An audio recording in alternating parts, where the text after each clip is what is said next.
pumping out ideas. And sometimes it's like, oh, can you just please relax? Like, I know. Well, I'll be sitting on the dock and I'll have my headphones in and my wife will be like, oh, what you listening to? I'm like, book on leadership. What are you doing? Yeah. Are you not? Yeah.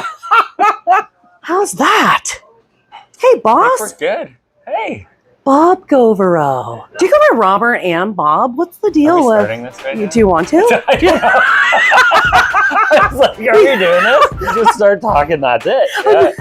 No cut. Action.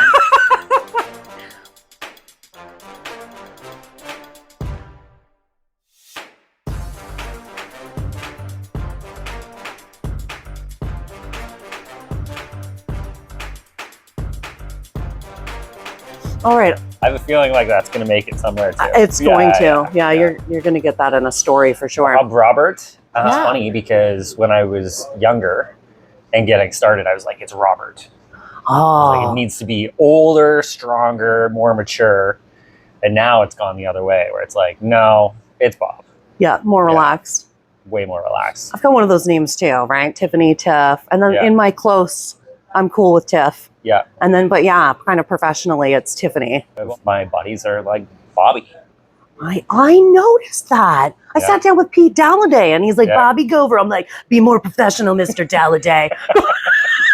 Welcome, Robert, Cheers. Bob Gauvreau, to the Tiffany Show, Your TV, Kojiko, and all of my social channels. For those of you watching that don't know, Bob's actually my boss. We help entrepreneurs in the firm, accounting, tax, law, advisory. I don't do any of that. I take care of the entrepreneurs in the coaching business that we run. But Bob, I have to say, one of the things that always stood out to me was watching you treat other people. Because you did our bookkeeping and payroll for the spa, and I would pass it off to Shelly Sherry. Shout out to you, Shelly Sherry. But I would see you with people, and I always was like, there's something about Bob Gauvreau. And I just kind of followed you along for many years, and then all of a sudden it was almost 2 years ago now, you were like, hey, let's have a chat about the coaching program that we have. And it was a no-brainer for me, honestly. I saw how you treated people and how you treated people on the other side of the counter, and that really resonated. There's an inspiration, kindness behind you. I'm a heavy ruler. You are heavy-fisted. Yeah. Do this or else. But it's neat because a lot of business owners might get uncomfortable when their staff have other passion projects. Like, you really foster that into our culture. Who said I'm not uncomfortable with this? Right. You should ask me the question first. No. Yeah, but that's just part of who we are as an organization, always encouraging people to find the best of themselves. And from day one when we started back in 2008 was, I want to create an environment where I can go to work and have fun and enjoy it every single day, work with people that I want to work with, work on things that I want to do. Although it's harder to do those things now because I feel like I'm spread a little thin trying to manage the business side of things. But, to create the environment that I really wanted to be part of, how could I expect other people to be part of it if I didn't want to? Right. And fostering that has been something that's evolved and will continue to evolve until, they take me out of there. Are we going to have, do you think your kids at some point are going to come up? Is that the hope? My son, Jack, so he's starting to think more seriously about what careers look like. Right. He's definitely falling into the entrepreneurial sort of trap a little bit. He's very interested in what I have going on. I know I love it. And he's started to be excited about it. Interesting, when he was younger, I remember we were sitting on the couch in the house and he said, Dad, I think I want to be an accountant. And I was like, well, smart play. I've created this, world-class organization. I think the largest CPA firm with one owner in the country. There's some pretty cool things that we've done over the years. And he's like, I want to do it. And I said, well, this is great. I've got a job for you whenever you want to do it. And he goes, I don't want to work with you. I said, what do you mean? And he said, well, well, I want to start my own thing. You started your own thing. and so this was the advice. And this is maybe a tough thing to hear for some people. And this is just who I am as a dad. I'm very constructive. I'm very supportive as a dad. And I said, well, people like will run you over when you start your own business.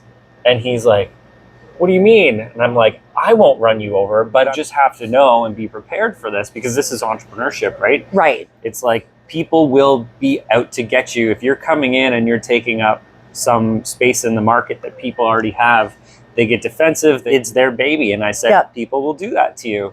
Truthfully, I think he'll probably have some form of career working with me at some point. And for me, I'm just excited about everything that we've learned since 2008 on how to help support him start his own business, whatever that looks like. So that's cool. I feel like I'm a pretty decent resource as a dad to help support that. I'm a first generation entrepreneur. Cheers to that. Yeah, well, my dad was a plumber. He was an independent contractor. And my mom was a nurse for years in the hospital and Canadian Blood Services. And so, successful people, but they didn't have the let's build a business sort of mentality. So where did this come from for you? Obviously, I have a pretty great relationship with Trent University. And a lot of the reason that I have that relationship is based on, honestly, them transforming my life. Like I remember first year university. I was actually going there to be a teacher. And my marks weren't good enough. So of all things, kind of circled back a little bit where I do, right? It is totally circled back. Just not in an educational institution. But when I got to Trent, I remember Ray Dart, first year business class, I walked in and he started talking about reframing perspectives and, kind of opened my eyes to the idea of entrepreneurship and what that could be. And it was like, my energy level and my enthusiasm for what was possible just completely shifted at that point. Wow. And so I knew at that point too that I wanted to pursue accounting because it was a way to differentiate myself. Right. But I also knew that there was something bigger waiting for me on the entrepreneurial side. I wanted to build something. So how old were you when you graduated? 24, 23. From Trent to University of Toronto, came back to Peterborough and worked at a national firm here before I went off on my own. What happened that you were like, I'm kind of done working for this and now it's time for me? It was very scary. So if I go back to 2007, so Jenny and my wife and I, we had a baby on the way. So Jack was coming in 2008. I had the mortgage, baby on the way, and I bought my first new car that I had ever owned. So I had some debt payments that were coming up here. Yeah. Things were going really well at the office that I was working at. Started to have an idea of what it was that I wanted to do, and I wasn't going in the direction that I wanted to go. And to think in our profession, the end goal is to be a partner at a firm. I felt like I wasn't getting to choose who my partners were. I was just going to be a partner that was chosen. And that wasn't really a path that I wanted to go, because I felt like I had my own vision of leadership and delivery for our clients and client service, and it didn't align with me, so I had to start my own. The entrepreneurial route it's not easy, right? There's roadblocks, there's challenges, there's competition, there's a lot of ugly side related to it. And typically when I'm talking to whether it's students or entrepreneurs about making that leap, it's we have to ensure you have a level of resilience and finding a passion for what you really believe in, because if you don't have those two things, it's going to be really tough to persevere through what is a very challenging time. And truthfully, always been somewhat of a people pleaser. I feel that. Right? So I don't always take the easy path. Yeah. And it's not always the direct path, because I want to enjoy the journey and I want people to enjoy being part of it with me.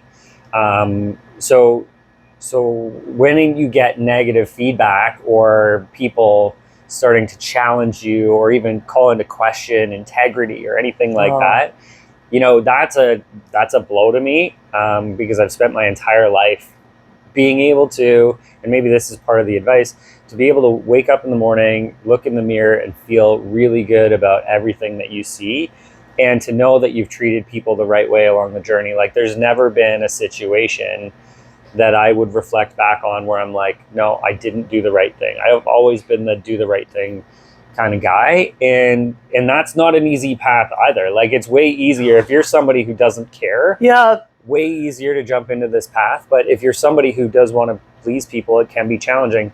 However, if you're determined on the other side and you've got a purpose and a passion that is driving you, that you'll essentially die for that purpose, then nothing will stop you, even the challenges that you face and the resilience you have to deal with.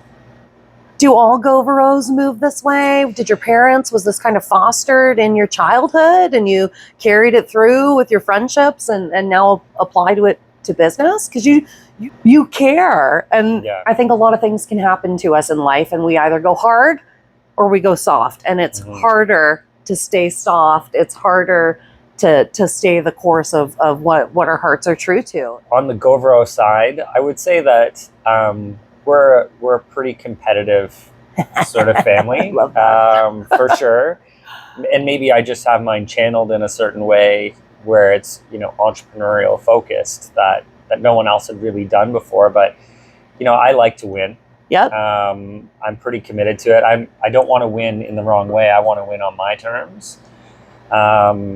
So that's always been something, I think, from a kid. I was pretty competitive in sports, played some pretty high level hockey when I was younger. And, even when we're recruiting for new people, when we look and we see that there's some sort of athletic background in there too, people, they've dealt with resilience, they've lost, Yep. They've struggled, they've worked within a team environment for the most part.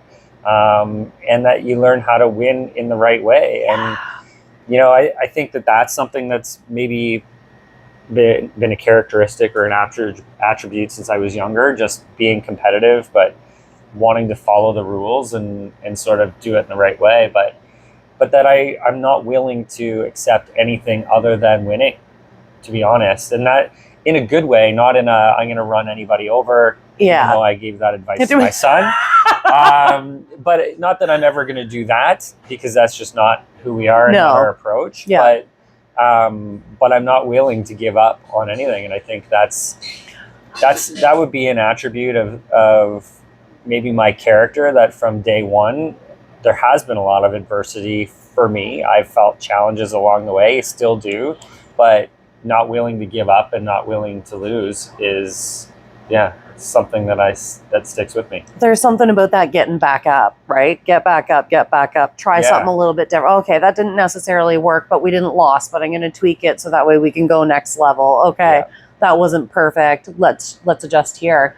When we talk about frictions and challenges and hard lessons, what's something that's maybe come up for you that kind of knocked you off your pedestal, that gave you a valuable lesson and you got back up and moved on from?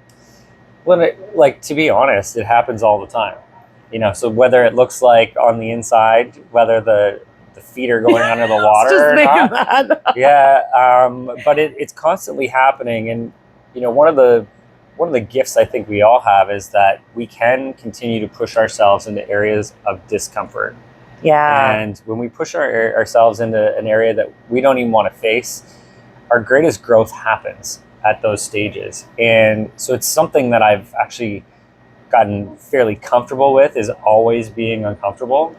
But for me, there's definitely been some challenges going through different economic times, interest rates being crazy right now. That's definitely something that, causes a little bit of pain and friction, not only for me, but for our clients. Oh yeah. But finding the one thing that can always get me back on track. And sometimes it's talking to others, mastermind sort of collaboration where people can come in and talk openly about some of their challenges, because a lot of people have maybe already gone through them. Yeah. Right? And entrepreneurs don't have that safe space. No. And I see that in the calls like all the time. And honestly, it's like, it's part and parcel why I show up and go so hard for those entrepreneurs, because it's like when they're in that room together and it's like, oh, you struggle with that too, or they feel guilty like saying something out loud, and it's like everybody else in this room has had that challenge too. There's no shame. 100%. Right?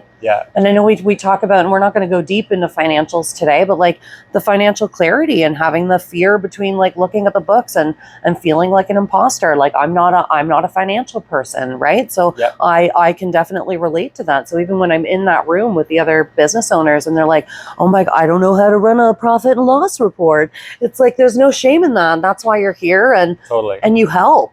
And you've consistently helped business owners since day one. Like I remember working at Euphoria Wellness Spa. We're here today. Shout out to you, Simone.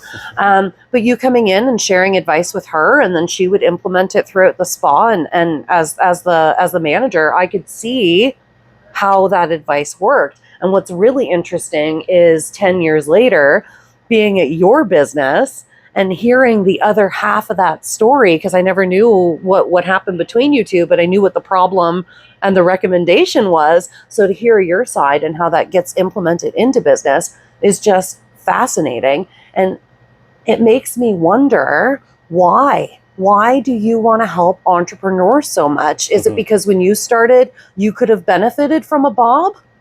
I have gone through a lot of different setbacks. And why not help people avoid those setbacks if we can, based on our experience? So, to take the easier path by working with us along those things would be easier. Back to your question though, like why entrepreneurs? I know when I initially started one, I identified as one. Like I felt in my soul that I was meant to build something and change, an industry, or change the way that something is approached in my space. And so I connected with that. But I also know that, probably the most powerful group of people in the world is entrepreneurs, and they make the most significant changes in the way the world works, in the way that healthcare is operated, in the way that innovation takes place. So for me, all of these entrepreneurs are creating something that, one, I can't do, but two, that, finances isn't necessarily their forte. They need support in that, but finances are so imperative that if their numbers aren't good or their business isn't successful, then whatever they're creating doesn't exist. And so for me, I'm looking at us and saying, I'm so passionate about empowering these business owners to have that financial confidence so that they can do their thing, right? They can create the world-changing events, experiences, technology, science advancements, whatever that is, knowing that they're backed by a team that will support them with the money side of things. Yeah. You go do your thing, we got you. For me, that's really the passion that excites me, is around how do we support this group change the world? And I am privileged to know that I get to do that every single day. It's very fulfilling knowing that we fill this void or this purpose to help entrepreneurs create those experiences and change the world and make it a better place. You fill that gap for them. Entrepreneurs should just be able to do what they're good at. They don't need to be accountants. There's teams that you can put into place that will support you along that way, so you don't have to be up at night worried about where your cash flow is coming from. And even I think the combination between the accountant side, the finances, the money of business, and also understanding what it means to be an entrepreneur. Yeah. That combination is unique in our space. And some people might say, well, is it unique? Well, yeah, it is. When we talk to other accountants, they're like, we're not business owners, we're accountants. We work on numbers, we work on this. And I'm like, no, my soul is filled by entrepreneurship. So I can relate to both sides. I can understand what the objective is, what you're trying to accomplish. It's a different approach, a different relationship to working with entrepreneurs. I just had a full-on epiphany as I realized how many of your staff members also have the spirit. And because we have the spirit, we're also driven to help entrepreneurs, which really builds upon the kind of the culture and mission that you build. That's a beautiful thing. It is That's a beautiful thing. So in those moments of doubt, adversity, when you've been down and out, we don't like losing, but when we're on the floor getting ourselves back up, who or what has kept you pushing on? Who is that person that's the fire in the belly that you can't let down? Yeah, well, that person's me, right? Because I can't let me down. That's first and foremost. I refuse to let me down. But there's been many times where I've had those emotional checks where I'm like, this is really hard right now. What do I do? Yeah. So, and this is going to sound kind of weird. One of the things that works for me is I will go for a walk and I will put on a YouTube video and I will listen to people do motivational speeches. And it's so weird that that's what works for me, and it's not going to work for everybody else. But it works for me, and I'll go in and it'll be like, you know what? Life is going to be hard. Get yourself back up. You know, if you want to be the best, you're going to have to deal with adversity. Adversity is part of the challenge, you know, pick back up and let's go. And it works for me. And where my wife and I would have this conversation and she'd say, you're a lunatic. That's not going to work for me.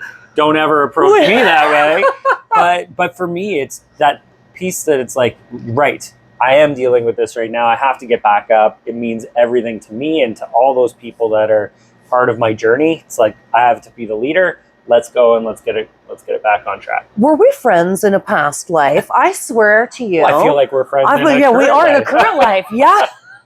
Sometimes I learn things about you and I'm like, oh, wow. When in my own moments of like, I can't get out of bed, I can't get off this bathroom floor, those motivational talks, or you get up and you're like that negative cycle, right? Like we all know, we've been there, and you tune in, you're like, oh my God, please just shut up. It's like, put on that motivational talk. And honestly, it snaps me out of it too. And I like the compilation ones, you know, when they like mix the different like sports movie talks. Totally. There is something about that just clicks. And it's like, oh, right, we can't give up. We can't let ourselves down. We got to keep going. Yeah. What about the time that I showed up in one of those? Didn't you? I know. Oh my God. Yes, they're really seriously. I recorded it. I was recording it. I had one of those mornings and I was on that negative loop and I'm listening. And all of a sudden I'm like, wait a second.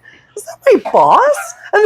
And Bob Gauvreau right in the middle of my motivational day. I was really excited. I still have to figure out how that happened. Me too. It's pretty good. Yeah, I like it. It is. It is really good. You know, you've got to get to a point where you believe in yourself so much, but you need everyone else that's supporting you or following you to believe in you too. Yeah. Right? And if you can't convince yourself, you know, how are you going to be able to convince everybody else? So I think there's an element of it where, I know this works for me. I also know that people do, to a certain extent, need it. They need to know that there is that fire and there is that passion, because people will join together for a purpose, a mission, a passion, a why more than anything else. So when we can share that enthusiasm, again, for me, like I'll die trying and I'll die on my way to this journey to accomplishing it. But I need everyone else to know that I'm all in with that. That they can feel free to be all in with me on the journey. I also do have a fairly decent group of friends who are all business owners themselves. So we all kind of share some of the similar frustrations in life. And I think, you know, the more that we continue to evolve, the more we continue to find people who have similar passions, similar purposes, and similar challenges that we can relate to. But it's needed, right? You have to be able to talk about these things openly with people, your failures, but your successes. Like, you have to find a crew of people who will allow you to share your success and they're cheering for you. Yes. Because that is maybe a huge missed opportunity for a lot of people. And, you know, it's typically family isn't going to be the number one cheerleader for you. And sometimes it's not your friends. If you continue to evolve and grow, they may be fearing losing you. And it's finding those people who will support you, cheer for you along the way, that it's so important. A lot of the people that I get to support and be supported by are some of the top entrepreneurs in the world. And it's amazing that I've had that opportunity to make those connections. And look forward to where that continues to go as well. Bob, This has been good, Tiff. this has been fantastic. I don't know if I've actually asked any of our real interview questions, but today, but life lessons or advice or principles that you live by, throw some at us. Treat people like you want to be treated, but also, life is easier when you do everything with integrity and you do it for the right reasons. Yeah. And on my deathbed or on my tombstone, I want it to be like, this guy had integrity. And even though sometimes it's easier to be the bad guy, Yeah. and sometimes we still have to make hard decisions, but do it for the right reasons and do it with integrity. Yeah. So it's always finding the balance for everybody. And a good example of that is, our office temperature is 70 degrees, right? Our office temperature is 70 degrees, which is like the exact average temperature that a place should be at all times. And I'll have one person sitting here who's got a blanket, mitts, and a toque on, and another person who's in a t-shirt and just sweating. And like, it's too hot in here, it's too cold. And then you've got, the little bear where the bed is just right. Yeah. It's challenging to always find the best fit for everyone. But because we have so many different opportunities and roles and initiatives, people can find the space where they feel most comfortable. Although I still can't get the temperature just right in the oven. But we try and create a space that allows everyone to pursue their greatest interests, to feel supported, to feel safe, but also to have enough structure that they're not going, oh my God, I need more structure in my life. Yeah, totally. Yeah. It is a fine line. Yeah, because I like structure and I like the runway too, right? Right. So you're one of the challenging I am people one of the challenging people in the office with my toque and my mittens, 100%. Bob Gauvreau, thank you for being on this episode of The Tiffany Show. I've just followed your journey since the day that I met you. And I know people who have gone to the Tony Robbins conferences and like, oh, I need an accountant. And they get slipped a Gauvreau business card. For sure. Like, you have made such waves, and you're born and raised here, humble beginnings. You ground it out. I'm super proud of you to even know you. And you're just a remarkable human being. Cheers to you, Bob Gauvreau. This has been an episode of The Tiffany Show. Are you looking to sell your home or cottage? You want to work with someone who knows the market inside and out. Hi, I'm Sarah Evans, born and raised in Peterborough, Ontario. I am very proud to call this great community home. If you are thinking of selling your home, I will find a buyer for you. Contact me today and I can promise to exceed your expectations. 705-768-6278 or visit sarahevans.ca. Not intended to solicit those currently under contract. Easy. Great job, boss. Yeah. That was so easy. I love hanging out with you. We should do this every We Saturday. should do this every day. That'd be nice.